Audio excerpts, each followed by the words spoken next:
naman, sabong naman ito, hindi naman fashion show. So, ang pinipili natin, kailangan talaga may angat. Magandang araw mga kakwentuhang magmanok. Ngayong episode po, kasama natin ngayong araw ang the man behind the Animas Bandilaan. Yes, good afternoon po sa mga mananabong natin dyan. Ako po si Tweet Animas ng AT Game Farm, Animas Bandilaan po. Dito po kami sa Silway 7, Pulumulok, South Cotabato. Kailan po nagsimula yung AT Game Farm? Nagsimula po ang AT Game Farm, Doc, 2012. Doon pa ako sa Silway 8 noon naka-stay.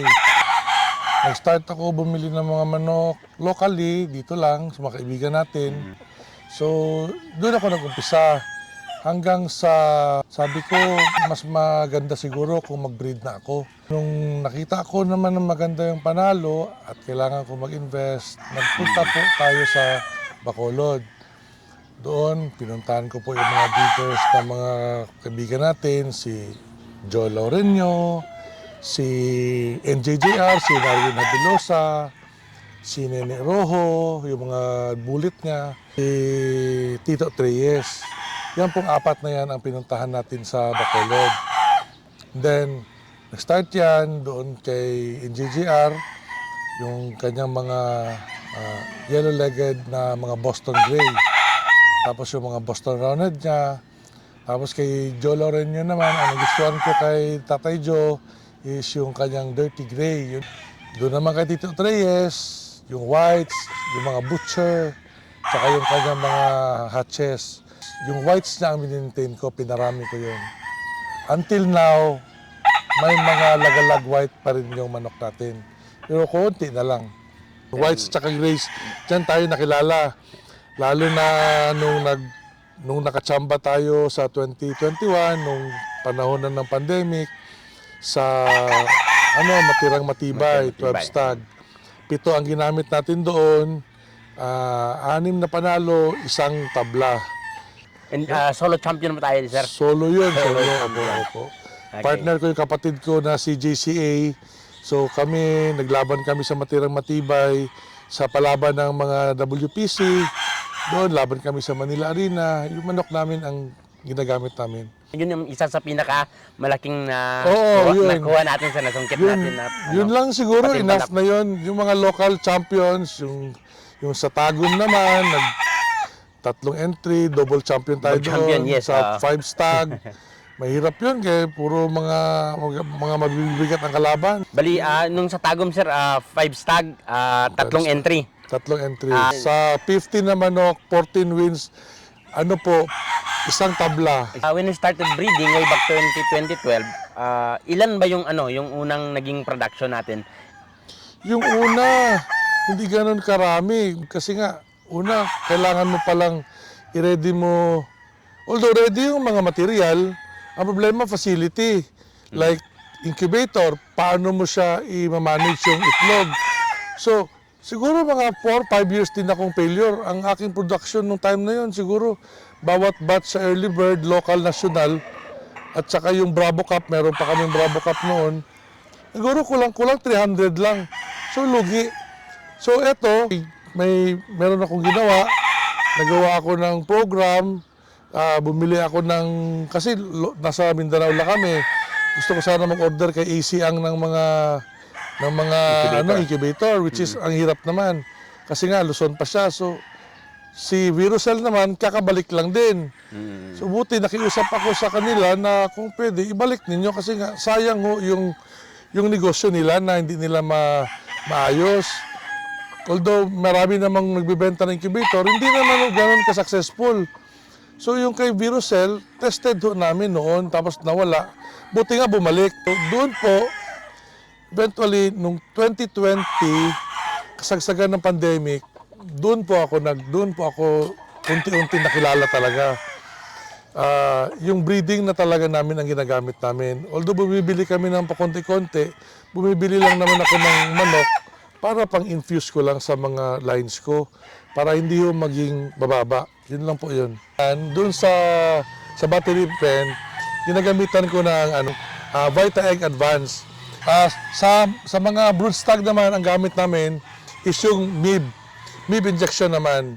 Yun makapadagdag sa kanilang kayabangan sa mga broodstag natin. Yung MIB ang ginamit namin para maglakas yung libido at saka yung kanilang sex drive. Ang production natin as of now is nasa Sa ilang ngayon, heads na po? Doc, First, per year. Nung early bird natin, meron tayong mga 320. Actually, magka-problema pa yan sa incubator. So siguro kung hindi yun nag-aberya yung incubator, kulang-kulang siguro mga 600. Kalahati lang na-produce ko sa early bird. Early bird, okay. Sa local naman, sinadya ko kasi nga ayoko masyado mag-breed ng marami sa local. Sinadya ko magpa-hatch ng Pasko, December 25 at saka January 1. Kung hindi pa rin naayos yung incubator ko, 170 lang ang nabanding sa akin sa local. Yung national naman is 700. So ngayon, naka-cord na rin tayo ngayon, Doc, ng mga almost 100 dito. May mga 200 na ako na-cord sa national. National ba tayo? Late born, meron ako tatlong batch rin. Siguro mga 400 rin yan. So more than 1,000 stags pa rin yung mapupunta natin for this season. Abangan ho ninyo yung mga late born ko kasi nag-acquire ho tayo sa kaibigan natin kay Bernard, Sir Bernard, Brother Bernard. Siya po nag-select ng mga imported materials natin sa US. Si JG Rivendell Farms. Siya po ang pinagkatiwalaan namin, nag-trust kami sa kanya na mag-order ng mga materials kay Hatch Village, kay Slick Lizard, kay Elmran, tsaka kay Gary Gilliam. Yung apat na yan, meron na tayong mga na-produce na sa late born. Okay. So, exciting po yun. Mura lang ang benta natin sa F1, tsaka yung mga pullets. Yung iba naman, 50-50, 50 sa aking line, tsaka imported ho yung parents. So, tinetest pa natin. Hopefully doon sa mga 50-50, itetest ko ho muna bago ko ibebenta next year. So, pero yung F1, kahit hindi na, tested na yan, for material naman, hindi na kailangan ilaban. Okay sir, when speaking of breeding, ano ba yung mga criteria natin sa pagpili ng mga materials? Personally, mga kasabong, ang criteria ko talaga is doon talaga sa nagpapanalo. So, yung kaya lang naman ako bumili ng mga sweaters para sa mga kliyente natin sa Luzon. Kasi gusto talaga nila, tipo, pogi, gano'n. Ang concept ko naman, sabong naman ito, hindi naman fashion show. Yung hipo naman, tsaka yung fighting style, sa breeder yun nagtatalo. Depende sa kanyang gusto. Yung iba grounder, ang iba sa itaas. Tayo ang pinipili natin, kailangan talaga may angat. First buckle talaga pinaka-importante. Yung second, third, pag sumabay yung kalaban, lamang talaga yung may first buckle. Doon tayo sa angat at saka sa winning line talaga. Winning line. Sa mga materyales, sir, napansin ko ngayon, recently is nag-i-import tayo ng mga materyales. Oo. Personally, sir, as a breeder, ano ba yung nakikita nating advantage pag imported yung material? Ang advantage siguro, Doc, sa pag-imported, merong masabi mong proud ka na naka-obtain ka ng material kay Hatch Village, kay Slick Lizard, kay Elmran, kay Daryl Trammell, at saka kay Gary Gilliam. Garbo ng isang breeder sa Pilipinas na magkaroon ng mga linyada nila. Bakit? Parang additional pogi points yun sa farm. So, garbo sa aming breeder na meron kaming mga imported na mga materials from the US. Ano ba yung sir? Ano ba yung mga bloodlines na meron ngayon ang AT Game Farm? Yung bloodlines natin, syempre retain ko yung gray, yung Halsey gray natin. Na meron akong bagong nilabas ngayon na Boston Gray, which is recently nag 2 wins tayo sa No Pot Money sa PSC. Yung whites ko, yung 8 kind of whites na ginawa ko ngayon, meron din na panalo.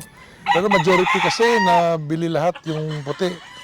Yung meron akong ginawang 7 whites at saka 8 whites.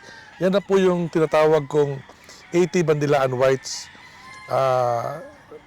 May halo-halo na ho yan, pero majority yun ng bloodline yan is white Kelso talaga. Meron tayong mga Kelso, Slick Lizard, kay Elmran, tapos yung sweater ngayon, pinopropagate ko. Yung Daryl Trammell na sweater, hindi ko alam kung anong tawag doon. Basta si breeder sa Amerika, si Daryl Trammell. Magkano po ba yung ano natin, sir, yung mga presyo ng stags natin? Like for example, pang materials, magkano yun? And yung pang battle stag, magkano Yung yun po? F1 natin, nasa 20. Depende ho kung marami ho kayong bilhin, pwede na rin 15. Yung battle stags natin, nasa 7.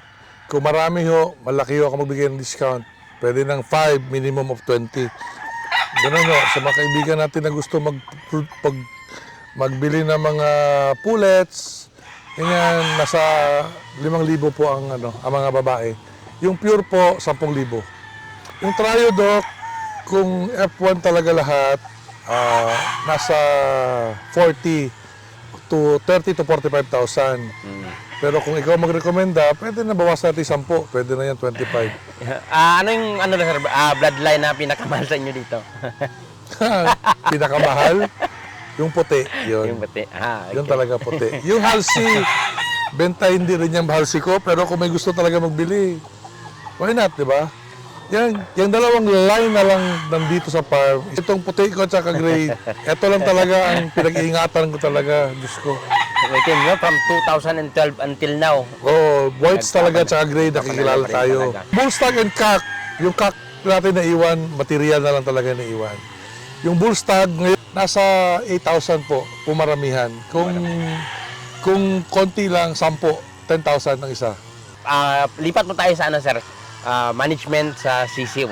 So sa range area naman, importante lang elevated ang area. Maganda yung ilaw ko, maganda yung init sa loob. Meron tayong yung mga rice hull.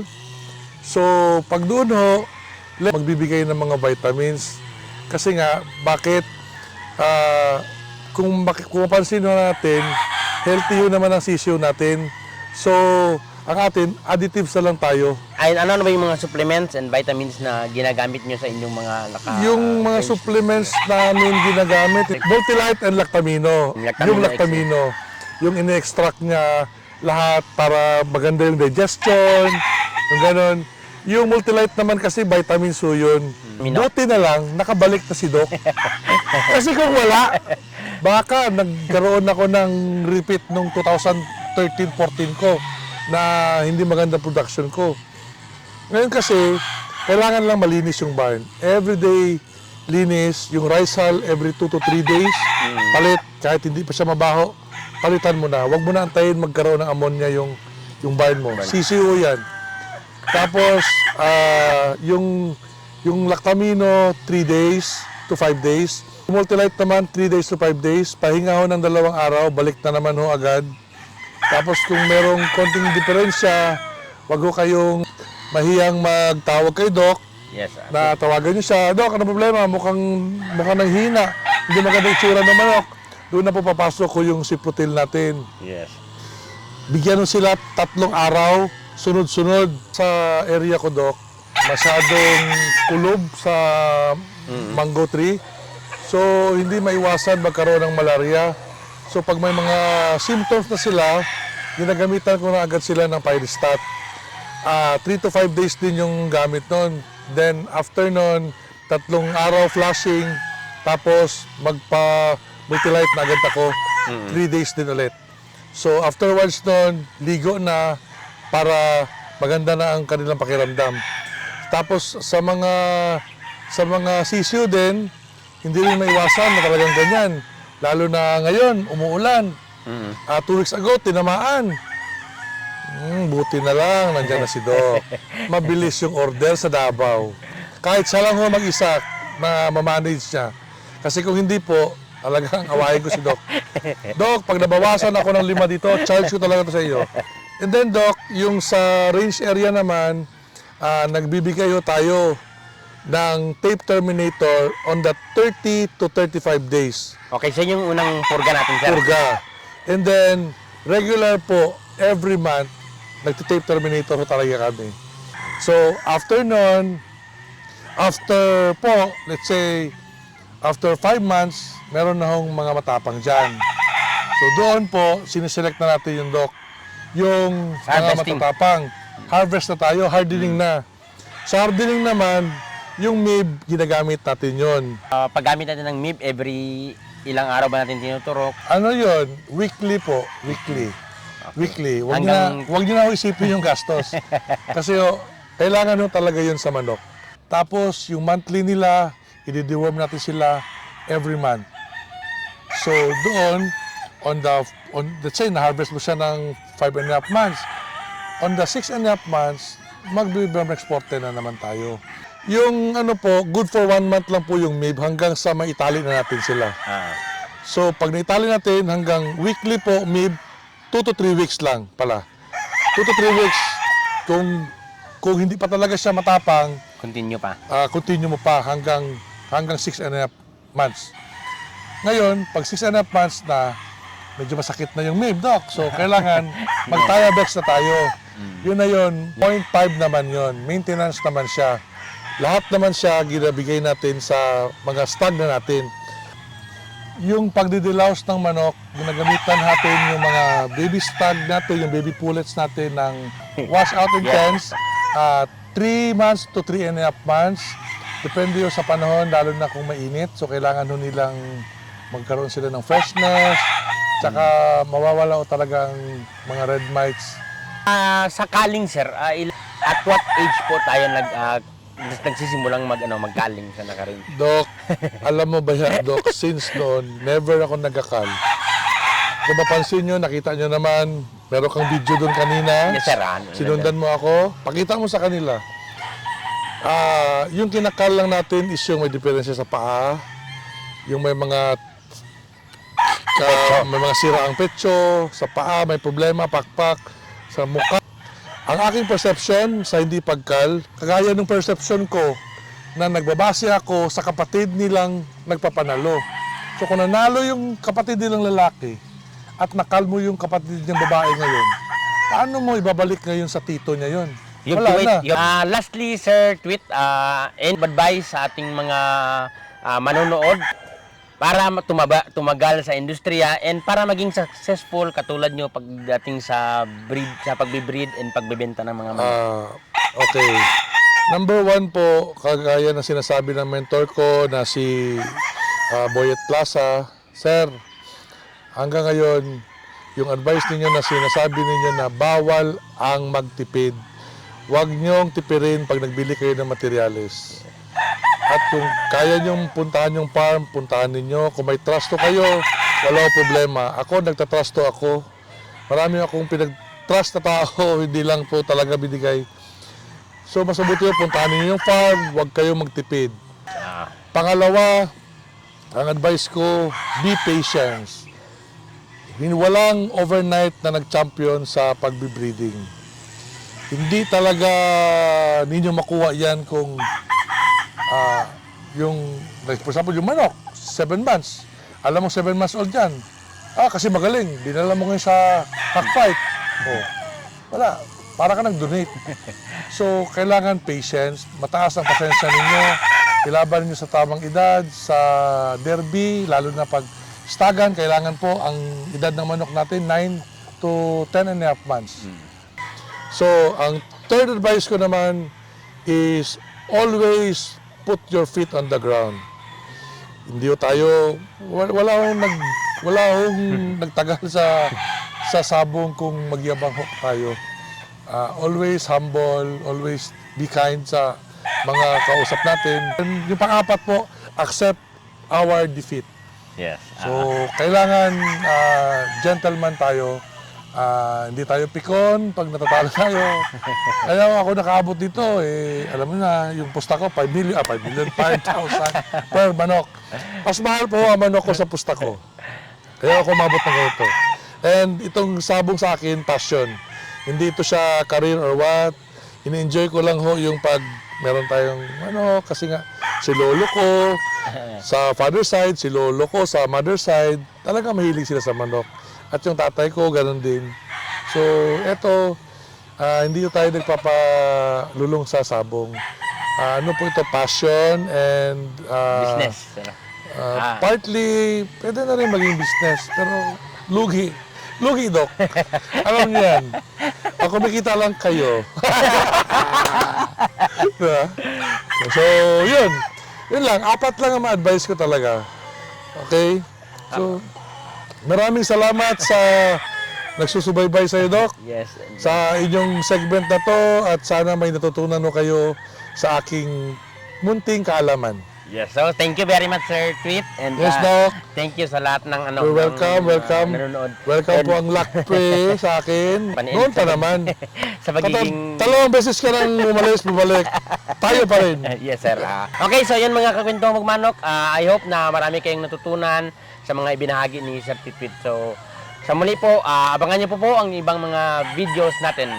Please like and share, and yun, patuloy na po tayong suportahan, lalo na ang Lakboy. And ayan po, si AT Game Farm, Animas, Bandilaan. Thank you.